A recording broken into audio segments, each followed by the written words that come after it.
Il-ftehim mal-Università ta' Queen Mary biex f'Malta tiftaħ il-Barts Medical School kien jirrikjedi negozjat intensivi l-involuti fihom kien hemm ukoll il-Malta Enterprise. Meta l-erba kien iffirmat il-ftehim bejn il-Gvern Malti u din l-iskola medika ta' prestiġju, l-ogħla uffiċjali tagħha stqarrew li kellhom diversi offerti iżda fl-aħħar mill-aħħar għażlu Malta. Dan jindika negozjati li ma kinux faċli. Mario Gallia, uffiċjal tal-Malta Enterprise fisser ukoll kif meta tinnegozja ma' università huwa differenti ferm minn meta tinnegozja ma' kumpanija li tkun qed tħares lejn pajjiż biex tinvesti fih. Aħna bħala Malta Enterprise iktar imdorrijin ninnegozja ma' investitur li jkun investitur dirett li għandu il-proġett tiegħu.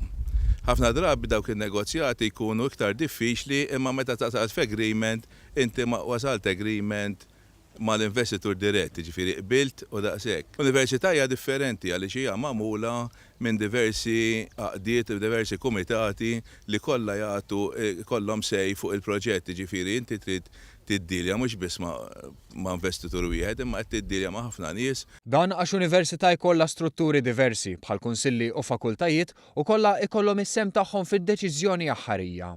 Però jidher li l-messaġġ favur Malta wasal sew. U fil-waqt li l-ftehim huwa importanti ħafna l-qasam tas-saħħa se jkollu wkoll impatt ekonomiku. Il-Ministru tal-Ekonomija Chris Cardona fisser kif ftehim bħal dan jagħti valur miżjud lill-ekonomija Maltija.